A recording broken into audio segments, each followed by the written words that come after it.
Si seulement je pouvais revivre les mois passés, les jours où Dieu me gardait, où sa lampe brillait sur ma tête et où sa lumière me guidait dans les ténèbres. J'atteignais alors mon plein épanouissement. Dieu veillait en ami sur ma tente. Le Tout-Puissant était encore avec moi et mes enfants m'entouraient. Mes pieds baignaient dans la crème et un rocher déversait près de moi des torrents d'huile. Oui, nous sommes bien dans le livre de Job, au chapitre 29, à partir du verset 1 jusqu'au verset 6. Nous avons ici le récit de Job, du patriarche Job, au verset 1. La Bible dit qu'il ajouta et soutint son proverbe en disant. C'est-à-dire qu'il avait tenu un discours au chapitre précédent sur des métaux précieux et sur la sagesse divine. C'était un serment puissant et qu'il avait donné entouré de ses amis. Puis, il fit une pause pour ne pas donner l'impression qu'il monopolisait la parole, attendant de voir comment ses amis réagiraient. Mais puisque ses amis qui l'avaient rendu visite dans sa situation de maladie n'avaient rien à redire, eh bien la Bible dit qu'il ajouta, qu'il continua son discours en disant « Oh !» Ce chapitre commence par une interjection. « Oh !» dit Job. « Oh !» C'est une prière. Job exprime ici un désir profond du fond de son esprit. Il dit « Oh, qui me rendra, dit-il, qui me rendra tel que j'étais autrefois, tel que j'étais au jour où Eloah, c'est-à-dire Yahweh, Elohim, Dieu, me gardait. » Nous allons nous arrêter à ce seul verset ce matin. Oh! Il fait un appel à Elohim. Il émet un souhait. Il émet un profond désir. Mais que désirait-il? Eh bien, il évoque à travers ce seul verset biblique sa situation d'avant, la situation qu'il avait quelques mois avant, qu'il ne subisse la plus grande épreuve, sans doute de l'histoire, après celui du Seigneur. Et il évoque sa prospérité passée qu'il avait perdue. Qui me rendra ma richesse? Qui me rendra mes honneurs, qui me rendra le plaisir de la vie que je vais. Il pleure auprès de ses amis. Pauvre Job. Oui, il avait tellement de richesse, sa situation était enviable. Mais que maintenant, il avait tout perdu. Pourquoi? Pourquoi, eh bien, est-ce que l'Esprit du Seigneur prend-il la peine d'évoquer ce souhait, ce désir et cette aspiration du patriarche Job? Eh bien, parce que Job ne recherchait pas seulement une restauration de sa richesse, de ses honneurs. Mais ce qu'il recherchait, eh bien, c'est la gloire d'Élohim. Il estimait que la gloire de Dieu, la gloire d'Élohim, avait été ternie par ses souffrances présentes. Et parce qu'il traversait une situation de maladie extrême, et qu'il avait perdu tous ses enfants, il avait perdu toutes ses entreprises et ses salariés. Alors pour lui, sa foi avait pris un coup. C'est-à-dire que les voisins, les gens qui étaient au loin et auprès, se sont mis à lui faire des reproches. Ses amis lui ont reproché cette situation. Ils l'ont critiqué.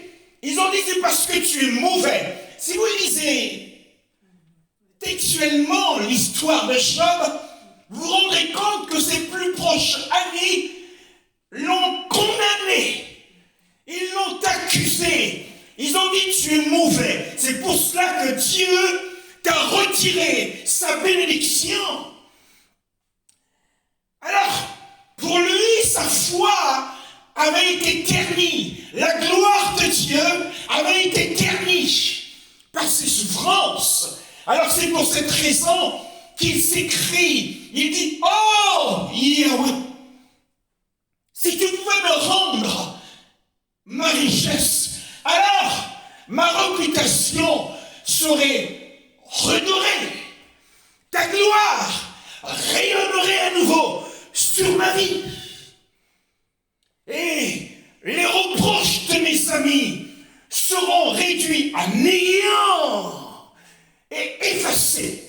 Nous lisons dans Ecclésiaste, au chapitre 7, le verset 12, ces passages.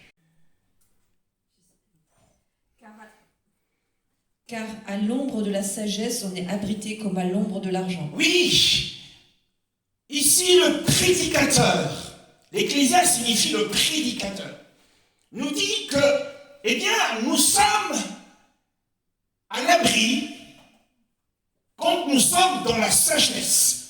Nous sommes sous la direction de la sagesse divine.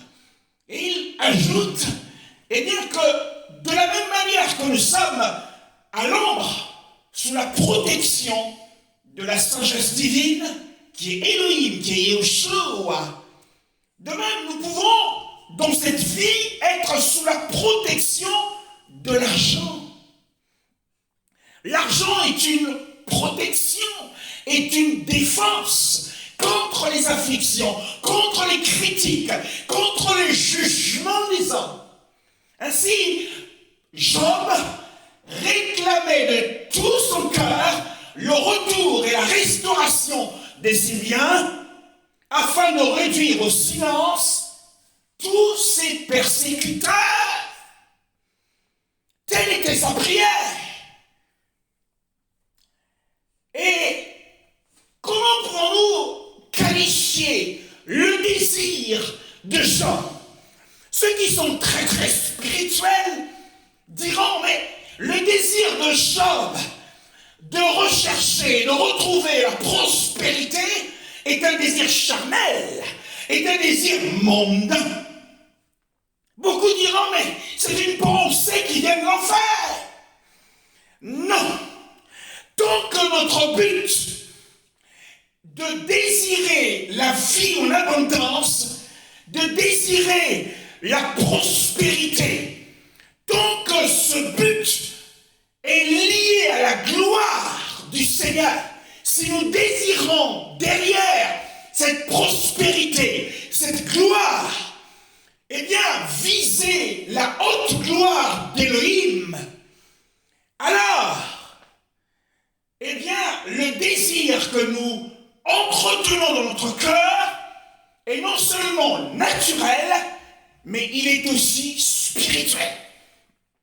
Parce que nous recherchons derrière un tel bien-être, nous recherchons la gloire du Seigneur. Tel était le but de Job. Et il recherchait à glorifier le Seigneur derrière sa prospérité. j'étais dans un bon état d'esprit, comme autrefois, comme alors. Parce que le problème de Job, c'est qu'il se plaignait. Il se plaignait de sa situation. Pour lui, cette situation était un fardeau pour son âme. Et il avait l'impression que Elohim s'était retiré de lui. Mais ce n'était pas le cas. Et c'est pour cette raison, comme il a été lu tout à l'heure dans l'une des versions, qu'il souhaitait que son esprit, on le lira plus tard, soit aussi épanoui et encouragé dans le service du Seigneur. Car au moment où il était un homme prospère, il se sentait heureux. Il était libre et il avait une belle communion avec le Seigneur. Il était encouragé dans son ministère. Nous lirons cela. Oui, Job avait un ministère. Alors, Job désirait retrouver ce réconfort auprès de son Dieu. Car pour lui, le souci majeur de son cœur, ce n'était pas d'avoir de l'argent, d'être riche. Mais le souci majeur de son cœur, c'était la source de la joie qu'il avait dans la présence du Seigneur. Et cette source de la joie, ou cette faveur, nous le lirons plus tard, nous développerons cela plus tard, était la source même de sa prospérité. Et ce qui nous intéresse ce matin, c'est l'honneur. C'est le thème que nous portons au message de ce matin. L'honneur de tous les saints de la terre. Quel est-ce? Et c'est Job qui le dit, tel que j'étais au jour où Éloah me gardait. C'est l'honneur. C'est l'honneur attribué, c'est l'honneur que reçoivent tous les saints qui sont sur la terre. C'est-à-dire la protection divine. Job avait une telle confiance en la protection divine. Car c'était les jours où, dit-il, maintenant il avait l'impression que par sa maladie, que Elohim s'était retiré de lui. Mais il évoque les jours où Dieu, Elohim, Yahweh, préservait sa vie. Non seulement la sienne, mais aussi celle de sa famille, sa femme, ses enfants et ses serviteurs. C'est dont d'ailleurs on parle. Il avait donc confiance en la protection divine. Pourtant, il était riche. On aurait pu croire qu'il se confiait en ses richesses. Non. Non. Lorsque nous lisons le récit de Job au chapitre 1, on ne le voit pas se confier en ses richesses. Et il craignait Yahweh. Et sans Yahweh, il se sentait comme un enfant, vulnérable, comme une vieille personne, vulnérable, comme une femme, vulnérable. C'est ainsi qu'il se sentait. Et alors il se confiait entièrement à Yahweh. Et Yahweh était sa forteresse. Et non pas ses richesses. Non pas l'abondance de ses biens. Ce n'est pas parce que ses biens se multipliaient, s'accroissaient, que Job y avait placé sa confiance. D'ailleurs, l'apôtre Paul demande aux riches présents de ne pas se confier aux richesses incertaines, mais de la placer en Elohim, qui donne à tout homme toute chose avec abondance. toutes choses avec abondance. Et le nom de Yahweh, du Seigneur, était pour Job une forteresse. C'est uniquement en lui, en Yahweh, en Elohim, qu'il se sentait en sécurité. En dehors de Yahweh, il se sentait vulnérable, comme nous l'avons dit. Magnifique est le Seigneur. Et le diable s'en était aperçu. Nous le lisons dans Job chapitre 1, le verset 10. Ne l'as-tu pas entouré de ta protection, lui, sa famille et tout ce qui lui appartient? Tu as béni le travail de ses mains et ses troupeaux couvrent le pays. Oui, ne l'as-tu pas entouré, est-il dit dans ta version, mais ici nous lisons, n'as-tu pas fait une haie autour de lui? En réalité, le Seigneur avait créé exprès une haie d'honneur autour de Job. Il avait été honoré d'une protection divine. Satan l'a vu. Mais Job aussi avait reçu la grâce de voir qu'autour de lui, il y avait une protection. Nous allons le voir. Alors ceux que Elohim protège doucement, c'est-à-dire les saints, les enfants de Dieu, les serviteurs et les servantes du Seigneur, seuls ceux-là sont en sécurité et peuvent vivre en paix. Seuls ceux qui sont en Yeshua HaMashiach sont réellement en sécurité dans ce monde et peuvent vivre en paix. Ceux qui possèdent beaucoup de biens dans ce monde doivent se croire en sécurité que si, seulement si, Elohim lui-même les préserve. Job, chapitre 9, 10, le verset 9 à 12. Tes mains m'ont façonné, elles m'ont créé, elles m'ont fait tout entier. Et tu me détruirais? Souviens-toi donc que tu m'as façonné comme de l'argile. Voudrais-tu de nouveau me réduire en poussière? Ne m'as-tu pas coulé comme du lait? Ne m'as-tu pas fait cailler comme du fromage? Tu m'as couvert de peau et de chair. Tu m'as tissé d'os et de nerfs. Tu m'as accordé la vie et tu as fait preuve de bonté envers moi. Tes soins constants m'ont permis de subsister. Oh, tes soins constants m'ont permis de subsister. Le chapitre 10 nous révèle combien Job, le Seigneur lui avait ouvert les yeux pour voir ce qu'il opérait en esprit à son sujet. Mais il n'y a pas eu que cela. Parce qu'il y a évidemment 4 versets qui ont été lus et des vérités peuvent en sortir. Le verset 8 nous dit: tes mains m'ont formé.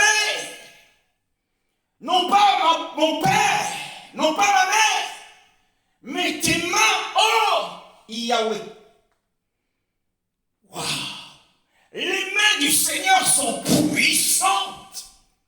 Ce sont ces mains qui ont fondé la terre sur laquelle les hommes marchent depuis des milliers et des milliers d'années. La terre est ferme et ceci découle et procède de la puissance de la main du Seigneur. Ce sont les mains du Seigneur qui ont étendu les cieux. Et ici, Job nous informe que ce n'est pas ta mère, ce n'est pas ton père, ni toi-même qui a été formé, mais ce sont les mains du Seigneur. D'ailleurs, Yeshua l'a dit, personne ne peut les arracher de ma main. et de la main de mon Père. Le diable, audacieux qu'il est, il ose et il tente d'arracher la vie des enfants de Dieu. Peine perdue. Il tente, mais la main du Seigneur est tellement puissante que la vie du croyant en Yeshua Mashiach est d'ores et déjà préservée. C'est l'honneur de tout enfant de Dieu. Tes mains m'ont façonné. En d'autres termes, il décrit Yahweh comme étant le potier. Et lui étant l'argile. Elles ont façonné toutes les parties de mon corps. Et toi, tu m'engloutirais. Il interroge le Seigneur. Ce sont les mains qui l'ont créé, les mains du Seigneur. Et ces mains ont un tel pouvoir. Ont eu un tel pouvoir. Les mains du Seigneur ont un tel pouvoir sur ta vie. Un tel pouvoir sur ton corps. Alors pourquoi t'inquiètes-tu? Pourquoi t'inquiètes-tu?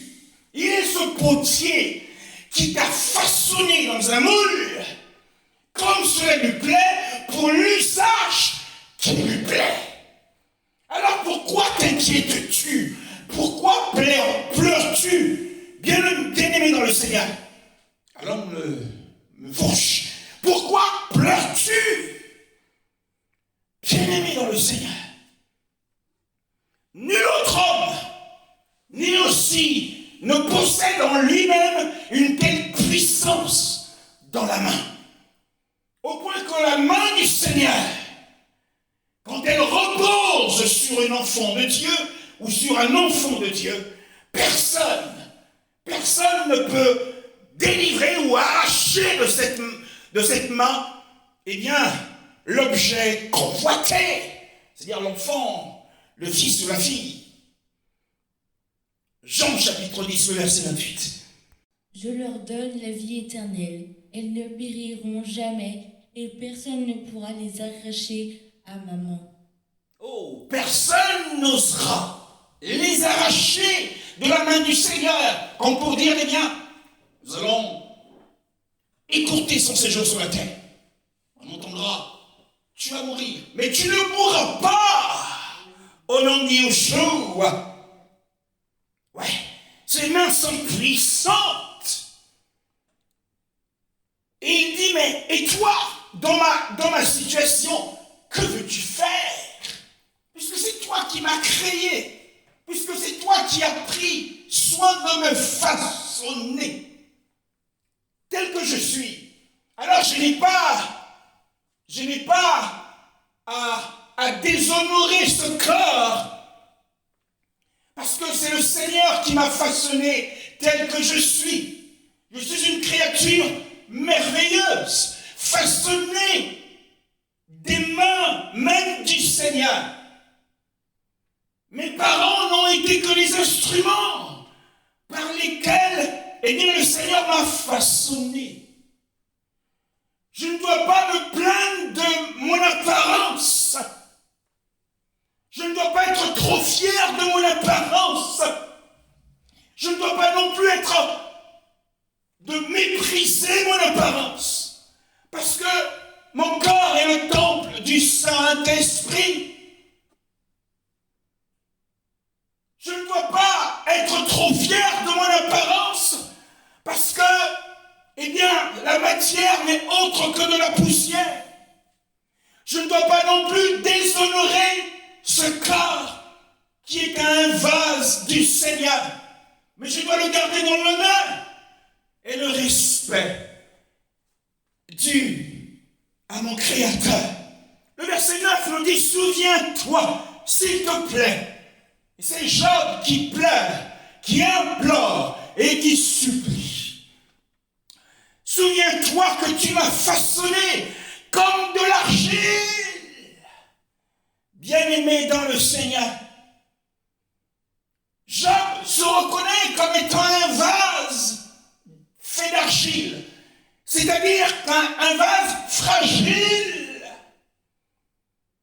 Il se reconnaît comme étant fragile et susceptible de se briser facilement.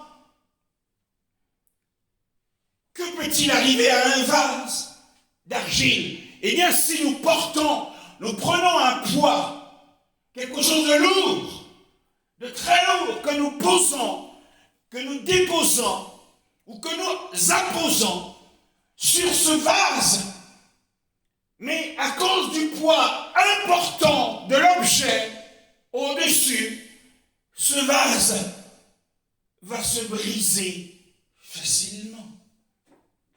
Un coup violent sur un vase d'argile, eh bien, il va se briser.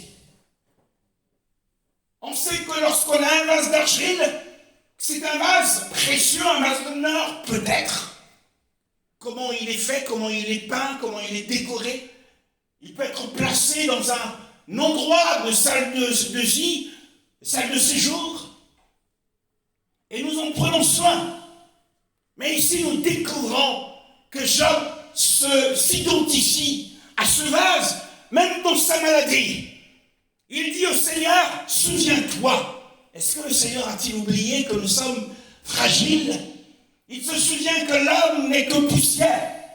Il se souvient que nous ne sommes qu'une vapeur qui paraît aujourd'hui et qui disparaîtra demain. Il sait que nous ne sommes que du vent. D'ailleurs, Abraham, qui avait les richesses, lorsqu'il se tenait devant Yahweh, il disait, je ne suis que poussière et cendre. Waouh!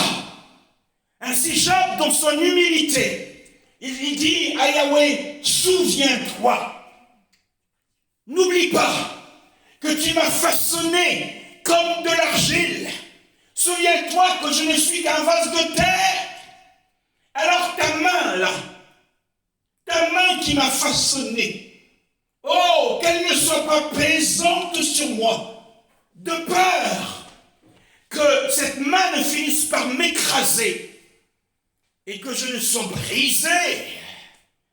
La main, Job avait l'impression que la main de Yahweh s'appesantissait sur lui à cause des souffrances qu'il endurait.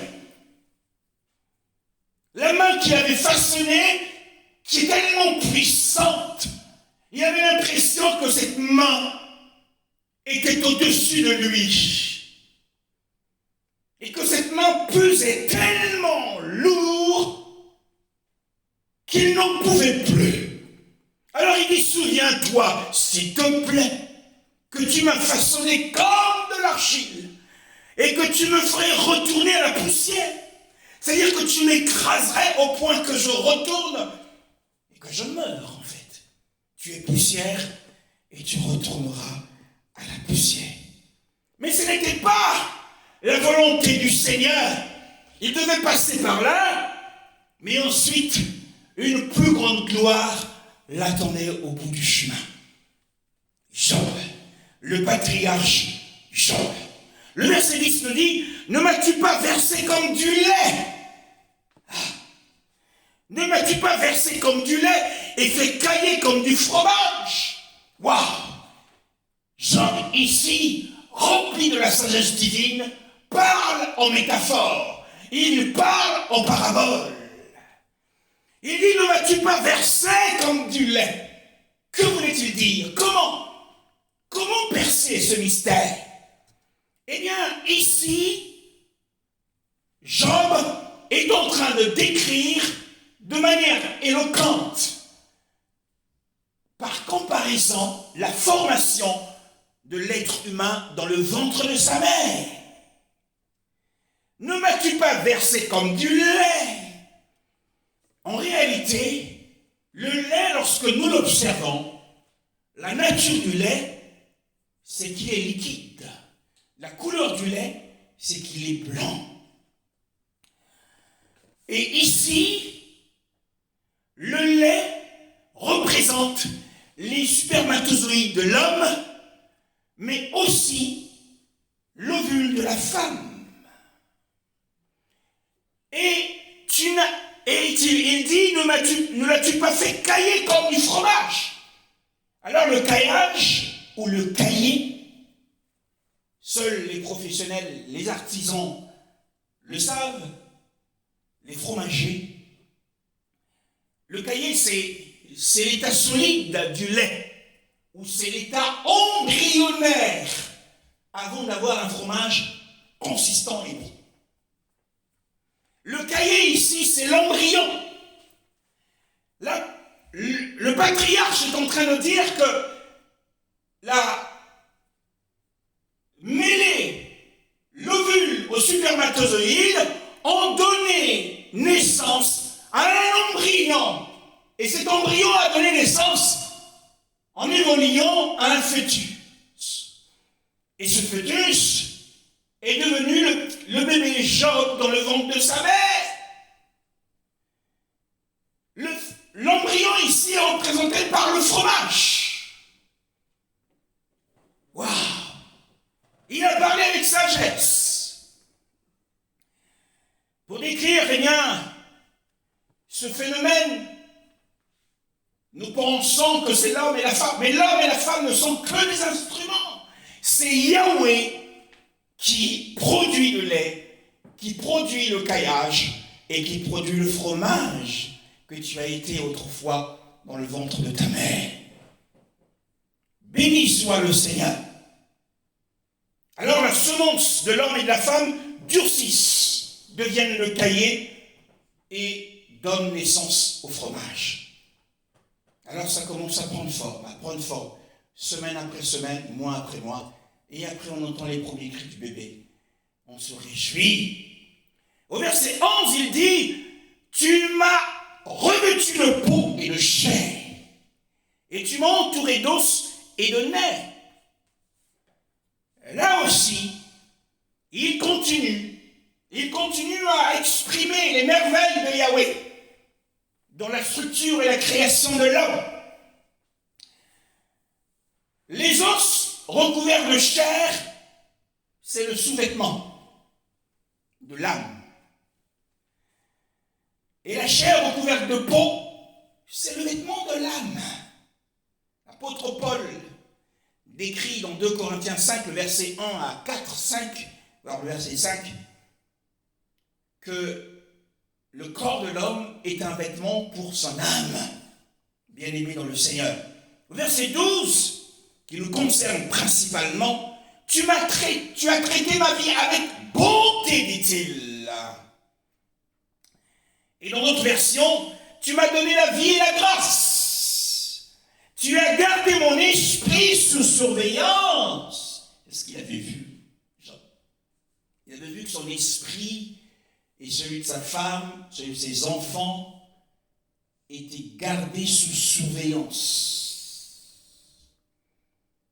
Et tous les enfants d'Élohim, leur esprit est gardé sous surveillance par le Seigneur. Toi qui m'écoutes ce matin, ton esprit est préservé par le Seigneur, la grâce divine.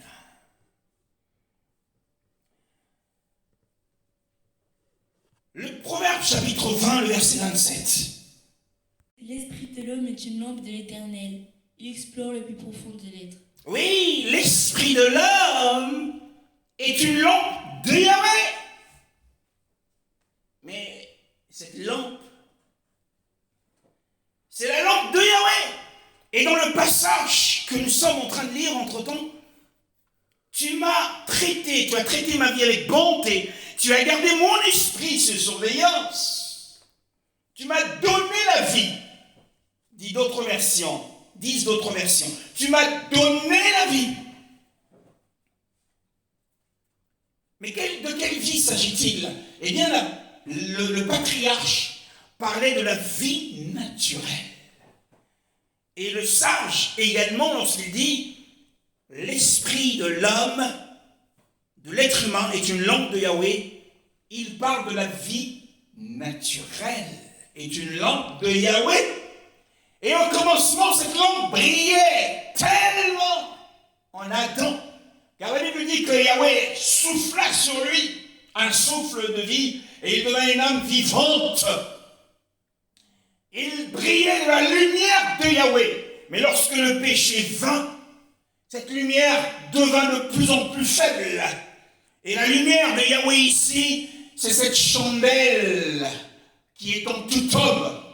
On ne dit pas ici, eh bien, que l'esprit du chrétien, non, l'esprit de l'être humain. Il y a une lampe en tout homme, qu'il soit païen ou chrétien. Chez le chrétien, la lumière est plus forte. Mais chez le païen, il y a une lumière. C'est la lumière de la conscience. C'est la lumière de la raison. D'ailleurs, Jean le décrit bien au commencement dans Jean chapitre 1. On le lit si bien. C'est un passage que vous connaissez tous. La Bible dit, en lui était la vie. Et la vie était la lumière des humains. La vie humaine, la vie naturelle est la lumière des humains. Jean chapitre 1, le verset 5. Cette lumière, c'est la lumière de la raison. C'est la lampe de Yahweh.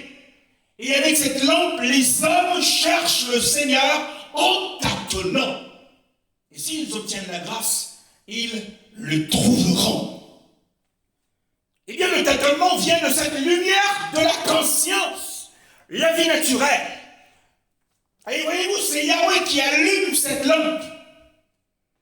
Il allume la lampe de l'âme de l'homme. C'est lui qui l'allume. L'âme, c'est la vie. C'est lui qui donne. La vie est un don. La vie naturelle, la vie spirituelle, nous le savons, est un don d'Élohim. Mais la vie naturelle que tu as aujourd'hui, la vie humaine, est un don d'Élohim. Mais c'est une grâce d'Élohim. Cette grâce est plus précieuse que la nourriture ou le vêtement. Le Seigneur le dit aux disciples lorsqu'il leur enseigne sur la montagne. Eh bien, cette lampe, c'est Yahweh qui l'a allumée. Que fait-il après l'avoir allumée? Est-ce qu'il abandonne cette vie? Est-ce qu'il abandonne cette lampe à elle-même? Est-ce qu'il abandonne cette bougie afin qu'elle se consume? Prenons plutôt l'image d'une lampe tempête. Est-ce qu'il l'abandonne à elle-même jusqu'à ce qu'elle consume la mèche et qu'il n'y ait plus rien? Non. Non. Eh bien, Yahweh, d'ailleurs, il le dit dans ce passage, tu as gardé mon esprit sous surveillance. Les visitations constantes du Seigneur, constantes, matin, soir, matin, midi, soir, eh bien, il alimente cette lampe d'une huile fraîche, afin qu'elle soit gardée. Nous parlons ici de la vie naturelle. Bien-aimé, pourquoi crains-tu la mort?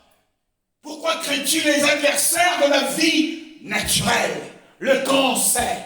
Tu crains le cancer, même si tu es atteint de maladie. Ici, l'apôtre, le patriarche Jean était atteint d'une grave maladie. Mais il rappelle à Yahweh qu'il est celui qui constamment, parce qu'il l'avait vu, veillait sur sa vie, afin que cette vie ne s'éteigne pas, afin que cette vie soit préservée. Oh, bien-aimé, c'est l'honneur de tous les saints que leur vie soit préservée et qu'ils vivent longtemps sur la terre. Magnifique est le Seigneur. Mais pourquoi s'inquiéter? La mort ne nous surprendra pas. Non, pas un ami du Seigneur, pas un ami du Seigneur. Une amie du Seigneur, la mort ne te surprendra pas. La mort est un ennemi de la vie, est un adversaire de la vie. Alors les adversaires de la vie qui nous entourent comme des lions rugissants, eh bien, ne nous toucheront pas, parce qu'il y a un surveillant sur nos vies. Il y a un surveillant. Ta visitation a préservé mon esprit, a dit Job. Et la visitation constante du Seigneur, matin, midi, soir, sur ta vie, te préservera tout ton séjour sur la terre. Tu ne mourras pas. bien-aimé, quels que soient les dangers auxquels tu peux être exposé. Non, la vie des enfants de Dieu, elle est préservée. Tout est entre ses mains. Quand on nous critique, quand on nous loue, tout est entre les mains du Seigneur. Ces mains sont puissantes. Depuis quand? Et as-tu quitté la main du Seigneur? Est-ce qu'un vase dirait-il au potier, pourquoi me fais-tu ainsi? Pourquoi me façonnes-tu ainsi? Pourquoi me fais-tu passer par telle et telle épreuve? Non, il poursuit un but. Il connaît l'usage de ce vase et il est en train de le former à sa manière, de la manière dont il le juge appropriée. C'est ce que fait le Seigneur, bien-aimé dans le Seigneur.